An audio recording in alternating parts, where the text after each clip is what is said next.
Isso. Vamos dar um Por que de contexto, repente então. explode essa bomba? Você já se falava sobre isso há algum tempo? Sim, Tinham indícios? Como que é? sim. Mas a grande questão nossa é que quando a gente vê um poderoso como esse, É. sendo acusado pela lei, que é a lei mais severa americana, que é a RICO, né? A lei mais Sim. severa que a lei que trata das empresas acusadas, as organizações que são Aqui, ó. constituídas e participam de esquemas de corrupção. Então, Da quando RICO. você pega Boa. uma lei como essa, que foi a própria lei, a primeira vez Uma que lei eles usaram federal. isso, essa lei federal, 1970. e a primeira vez que eles usaram, num caso parecido com esse, é do R. É, Kelly. Sabe o R. Kelly? Sim. O outro artista, que foi acusado em 2021, ele passou por um júri muito parecido com esse que vai ser do caso do Puff Daddy. Você me chama de Puff Daddy, que pra mim, É, P. pra mim Diddy é. é... Eu sou mais velho, então pra mim é Puff Daddy. Mas ele passou por um júri desse, um júri de 6 semanas. Diferente do caso do J. Simpson, que foram... Quantos dias lá? Foram 265 Foram dias, se não me muito engano. tempo. Um ano, cara. Foi quase um ano. Parou, né? Os Estados Unidos, todo mundo Parou. acompanhando. E os jurados incomunicáveis, né? Isso Ah, é? que é muito legal nesse caso E ele dele, tinha- porque o juiz entendeu que os 12 jurados e os 12 suplentes tinham que ficar incomunicáveis por causa do assédio da imprensa. Poxa. E nesse caso do R. Kelly, a mesma coisa, durante 6 semanas, jurados afastados, e eles decidiram levar para júri. O R. Kelly não quis se declarar culpado e foi para júri. Então foi a primeira vez que utilizaram, que é algo que acho que vai ser a mesma situação com relação ao Diddy, ao Puff Daddy. Ele não vai se... Que ele não vai, ele já passou por uma audiência agora, ele já se declarou inocente, mas são situações um pouco diferentes no sentido de que lá o R. Kelly tinha abuso infantil. Sim. Aqui não tem. Aqui não tem ainda. A gente não tem ainda. é. Porque Nessa denúncia ainda não quando tem. perguntam pro promotor, ele fala, não tem nada descartado. É. Não tem nada descartado. Nessa denúncia, o que tem, então, pra gente Tá. Pra começar o sintetizar assunto. Vamos a lá. coisa? É uma denúncia que traz fatos desde 2008. Sim. Caramba. Ou seja, Mas- eles fizeram um corte. Tem um corte, mas eu não Tem sei, um né? corte ali de 2008. Embora, quando a gente vê entrevistas das pessoas, falam que isso poderia ter começado muito antes. Já tinha... Já tinham elementos aí, acho que desde 99, Eu acho que vale a 2000. pena a gente contar um pouquinho historicamente sim. do P. Diddy, tá? Vamos lá. O P. Diddy, ele entra na história dos Estados Unidos ali quando é alguém famoso, quando a gente tá no estouro da segunda geração do hip hop norte-americano, quando o rap norte-americano ele toma ponta do hip hop, porque o hip hop tem vários elementos, mas aí o rap começa a se acender como um ritmo que dá muito dinheiro. E aí a gente tem dois polos interessantes ali, que é o Tupac Shakur e o Notorious Big. E aí abre duas produtoras de rap muito famosas, que uma é a Roll Records e a outra é Bad Boy Records, que é do P. Diddy.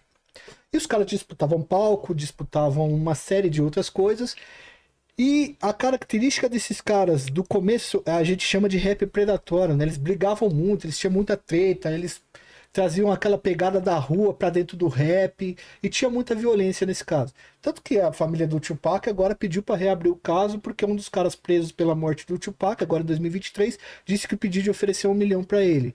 Então desde essa época o P. Diddy já dava um pouco de problema, entende? Só que o rap ele foi crescendo muito nos Estados Unidos e ele foi virando uma potência. E a morte internacional dos dois é uma mundial. morte que até hoje Estranhíssimo. gera um Estranhíssimo, monte. né? É isso. com O muita Tupac foi repercussão. assistir a luta do Mike Tyson, ele saiu, um Cadillac branco parou, queimou ele na bala dos caras. E aí teve Ninguém uns problemas de viu. investigação. Então, teve uns problemas de investigação tal. Uma investigação Por isso muito que mal eles ligam pra MC feita. da Leste aqui. Você entendeu? Agora eu tô falando até que o pedido de matar o MC da Leste. Boa, para aí. E aí, cara, o que acontece? O pedido foi crescendo, assim como outros produtores foram crescendo também, e ele começou a adentrar em meandros de Hollywood, esses lugares, e assim, como o doutor falou, como o Gustavo falou, desculpa, Não, Gustavo, Luciano, como o Luciano falou, a gente tem um corte. Mas agora, o que aconteceu? Por exemplo, o Tony Buzby, que é um advogado famoso, que tem, porque lá nos Estados Unidos você tem a OAB por estado, né? Então ele tem um escritório que tem 9 estados a OAB, e ele já recebeu mais ou menos 3 mil denúncias do P. Diddy, só que ele conseguiu materialidade para 120 denúncias, que vai chegar também nesse ponto. Então eu falo que o P. Diddy, ele é um cara poderoso da indústria musical, que ele começa a fazer várias coisas e ele não é punido até este momento. Então ele começa com as White Parties. Os White Parties eram festas, antigamente, até nos anos 90, que ele fazia e levava muita gente de Hollywood, e chegava um determinado momento que eles começavam a usar entorpecentes e começava a acontecer uma série de coisas lá dentro. E aí depois isso Mas muda aí ele já pra tinha Break mudado, Off. né? Pra outra festa, né? Isso, depois algumas ele pessoas vai falam que mudar. nessa hora Como assim? não ficavam todas as pessoas da White Party virava no uma- segundo momento. Seria um after. Teria uma segunda festa. Seria um after mais exclusivo, onde teria aí... Que são as freak offs. Isso. Free? Freak offs. São essas festas. Mas eu acho que a gente precisa fazer um adendo aqui, porque as pessoas precisam entender o que é a indústria de Hollywood. O que é essa indústria que não tem nada a ver com a nossa brasileira aqui. E eu posso falar porque eu trabalhei lá 5 anos. Trabalhei lá, eu trabalhei com eles. Então, assim, quando a gente para pensar em Puff Daddy e todo mundo tá falando Jay-Z, Beyoncé, eles não são mais pessoas, eles são produtos. E eles são produtos muito rentáveis, muito lucrativos. Então, quando uma pessoa chega a ser até uma questão um pouco infantil. Ah, por que o Jay-Z não fala? O Jay-Z e o Puff Daddy são super amigos, mas são amigos independente de terem feito trabalhos juntos.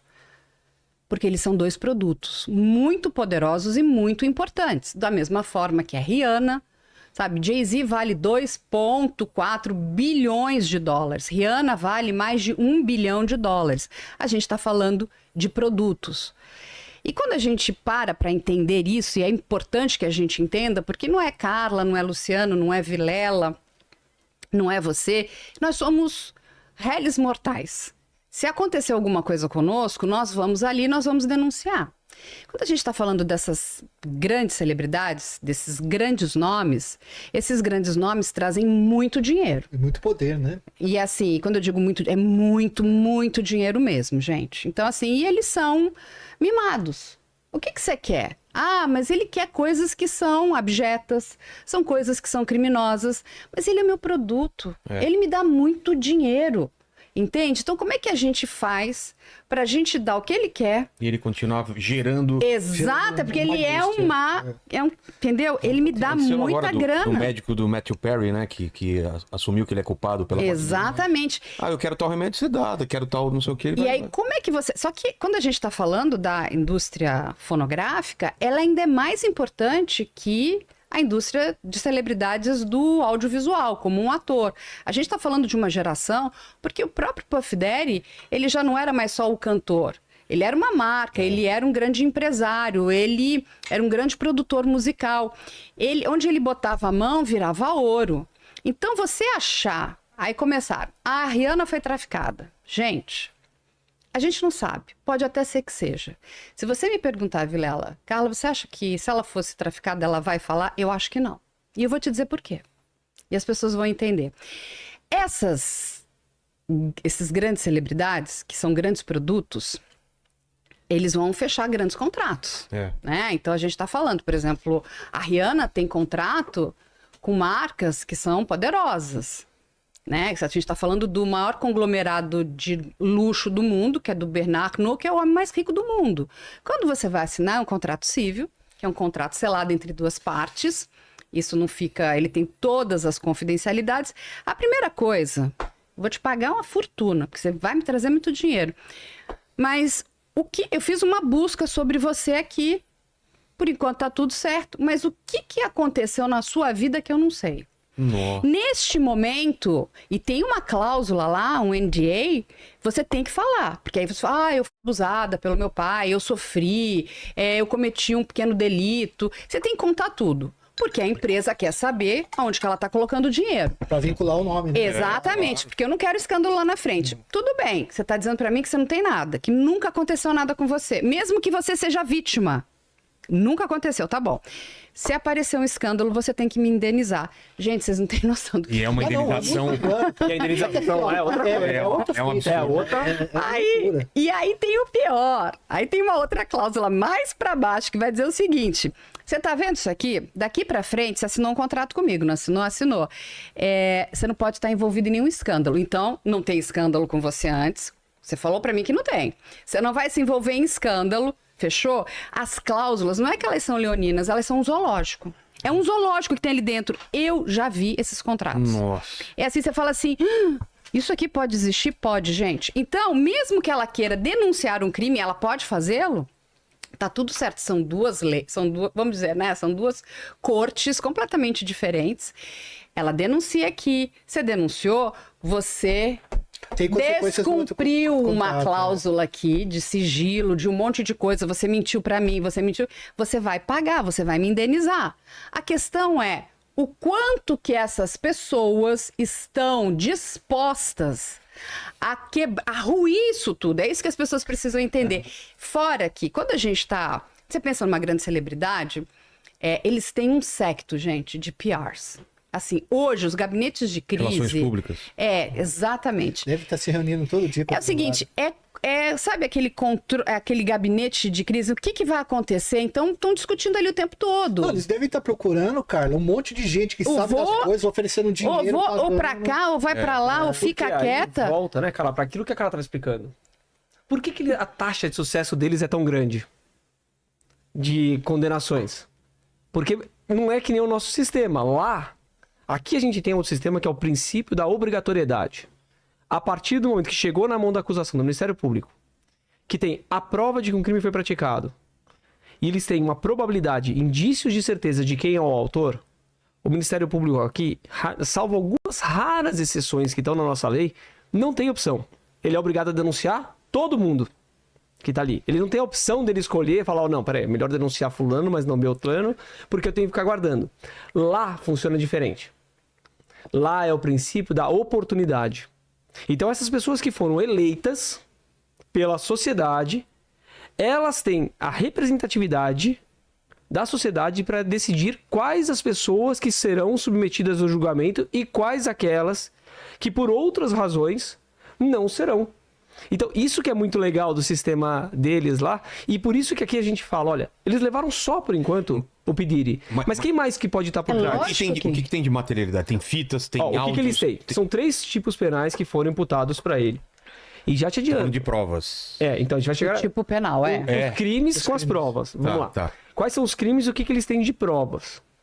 Por enquanto, a promotoria está muito fechada nesse caso, então ela não divulgou tudo que ela tem. Por quê? Porque isso ainda não foi para júri. Entendi. Isso ainda está num estágio anterior. Eles ainda fizeram primeiro um indiciamento, pediu a prisão dele.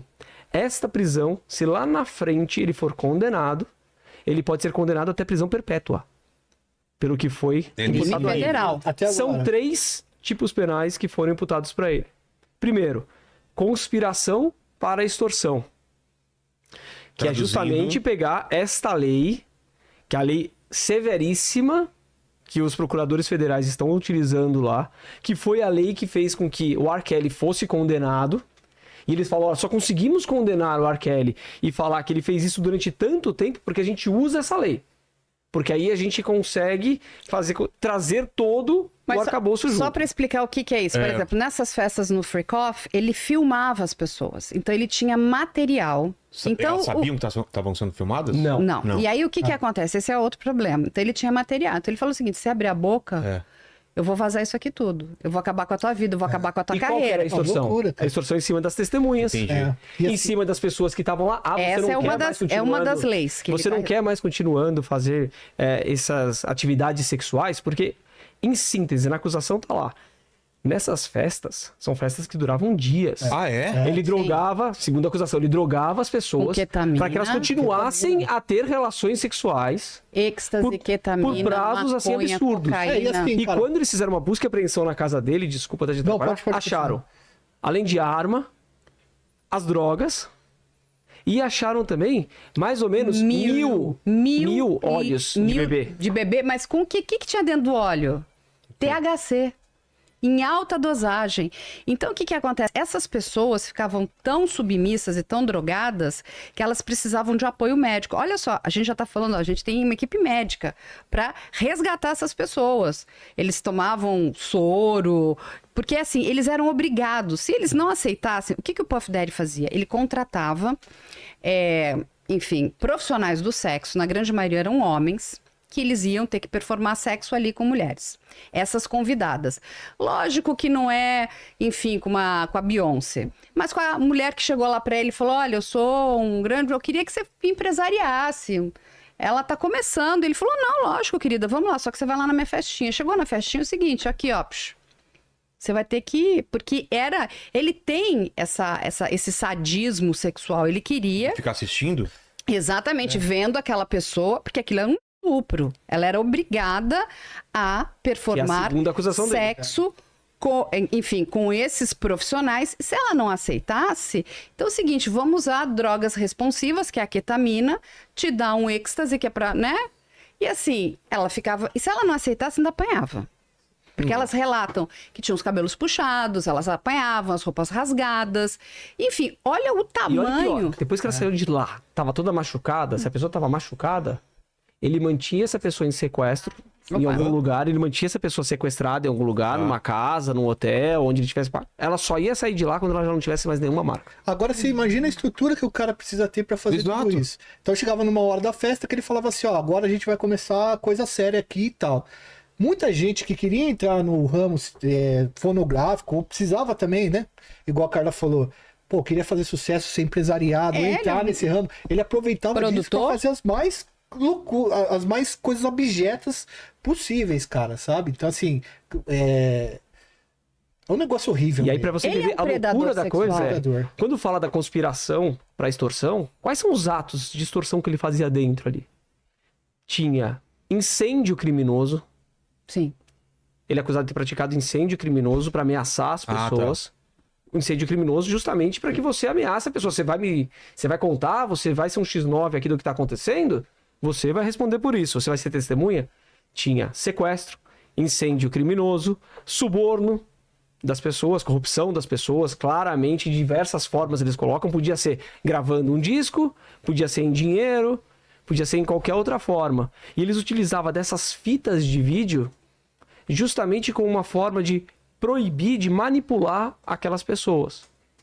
Então, o grande argumento que vai ter nesse julgamento, ligado ali à acusação e ao tráfico de pessoas para prostituição, que são as 3 acusações que ele tem. Que essa é a mais grave, essa que ele pega prisão perpétua. Ele pode pegar prisão perpétua. Ligado a isso, o grande argumento que a defesa ali está tendo é: todas as pessoas estavam ali de forma consentida e espontânea. Elas quiseram estar lá. Então é o consentimento. A defesa aqui nesse caso vai ser: as pessoas estavam sob consentimento. Que não tem no caso do R. Kelly, por quê? Porque no R. Kelly eu tô falando de menores. Sim, e aí o que acontece? Já a acusação, ela precisa provar que não havia ali consentimento, que era uma exploração, inclusive, ou esse consentimento foi viciado. Internacional de pessoas, porque essas festas também, elas, né, pegam a transnacional, elas vão para outros países. Sim. Então, enfim, ele não fazia festa só nos Estados Unidos. Teve um quarto de hotel que ele ficou tão danificado que eles tiveram que, só de concerto, ficou em $50 mil. Nossa. Tamanha loucura que não era essa festa. Então, você que queria ir na festa, Vilela, você tinha que rezar para não ser convidado, porque você não sabia se você ia sair vivo de lá. E aí todo mundo para pensar o seguinte: gente, para fazer uma festa desse tamanho, tem muitas pessoas envolvidas, muitas. O dono do hotel, por exemplo. O dono do hotel, mesmo que seja numa casa, vai. Você tem as pessoas que vão montar aquela festa, as pessoas que vão levar as drogas. Não é pouca droga, gente, é muita droga que a gente tá falando. A comida, os médicos, as pessoas que vão limpar. E aí entra um outro, porque assim, por que essas pessoas não falaram? Por que essas pessoas não denunciaram? Porque essas pessoas também estão amarradas em contratos de confidencialidade. Essas pessoas não podem abrir a boca. Você vai aqui trabalhar para mim. O negócio é o seguinte: se você contar o que você viu aqui, já tá, é o seguinte: você tá destruído, você pode até contar. Você vai me ferrar, mas eu vou acabar com a sua vida. Com a sua vida financeira. O cara que faz esse tipo de coisa, dessa magnitude, para destruir a vida de uma pessoa, assim, nem tô falando disso, ele destrói a vida da pessoa fazendo um crime. Mas assim, da pessoa denunciar ele, o que ele tem capacidade de destruir a vida dessa pessoa é uma coisa absurda. E tem uma série que é muito boa, vale a pena todo mundo assistir para entender o que é essa indústria, que se chama Ray Donovan. É uma série da HBO Max. Quem interpreta o fixer, que eu vou explicar o que é isso aqui pra vocês, é o Liev Schreiber, que é aquele gato. Você fala assim, porque ele é um criminoso, mas você acaba torcendo, aquelas coisas do anti-herói, né? O que todo mundo tá querendo? Ah, mas o Jay-Z tem que falar, a Beyoncé tem que falar, o Justin Bieber tem que falar. O que a promotoria, na verdade, mais quer, a informação que eles querem é saber quem são os fixers. Que são? Do Puff Daddy. Porque, assim, essas pessoas são caríssimas, eles são verdadeiros fantasmas, é dificílimo você conseguir saber quem são eles. Até porque podem existir outros. Exatamente. São caras que E aí, são fazem sumir qualquer prova. tudo. Quem Eles faz serviço sujo. trabalham na ilegalidade. Filme Lobos lá da Apple. Lá. Exatamente. Você sabe É o cara que chega na cena do crime e fala, deixa comigo. É o cara que entrega o dossiê pro poderoso, né? E aí o que acontece? Quem usa muito fixer nos Estados Unidos é essa indústria que é muito rica, porque eles custam muito caro, e os políticos. Quando você vai assistir aquela série também, House of Cards, todo congressista tem um fixer lá, né, dentro do seu gabinete, que é para cuidar das coisas que precisam desaparecer. Gente, o fixer vai desaparecer com tudo. Na série, essa do Ray Donovan, é logo no primeiro ou no segundo capítulo. Olha que coincidência. E isso é que a gente tem que prestar atenção. Sabe quem mais vai te dar informação? Não é fofoca. São os roteiristas. Os roteiristas sabem muito. E eles também não podem falar. Eles estão amarrados em contratos. Tem fontes. Mas eles vão jogando pequenos drops de história, que aí depois você vai amarrando e fala, pô, isso aqui... Olha a história de Ray Donovan. Ele é chamado por um agente, fala, ó, cara, o cliente lá, que é um músico, tá no quarto, e o que acontece? A mulher que tá junto com ele tá morta. O que ele tem que fazer? Ele tem que sumir com aquela mulher, ele tem que sumir com todas as fitas, ele tem que sumir com todos os vestígios. Da entrada dela no hotel. E o cantor vai sair pela porta da frente, lindo, bonito e maravilhoso, como se nada tivesse acontecido. Aí essa mulher vai aparecer morta em qualquer outro lugar, ele entendeu? Ele tem ligação com polícia. Assim, é uma coisa assim que você fala assim, gente, isso não existe. Não, gente, isso existe. E o que mostra na série Ray Donovan não é perto, porque a gente sempre diz que a realidade ela supera a ficção. Então, é isso. O que aqueles promotores querem saber, quem são essas pessoas? Se eles vão descobrir, não sei. Tem fixers aí bastante importantes, depois eu vou trazer o nome, tem 3, tem um que foi até condenado nos Estados Unidos. E eles vão limpar tudo. E assim, quanto que custa? Ele vai chegar para você o seguinte, ó, vou te pagar. Você entendeu que é pra você ficar com a tua boca calada? Não, mas eu quero falar. Não, se você falar, você vai apanhar. Aí, o seguinte, ele é teu irmão, vou bater nele, vou matar a tua família. E eles vão aterrorizando. Até que o que acontece? A vítima, essas pessoas todas, e esse é um cuidado muito interessante lá da promotoria dos estados de Nova York, que ela sabe disso.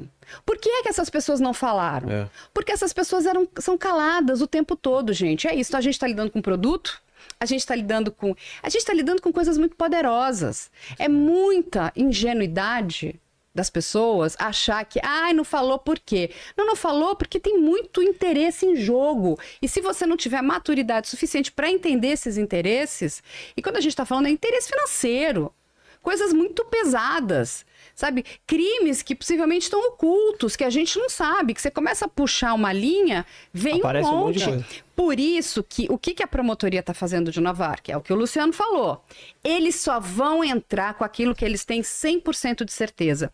Então as pessoas falam, mas tinha menor de idade. O promotor fala, até agora nós não temos como provar.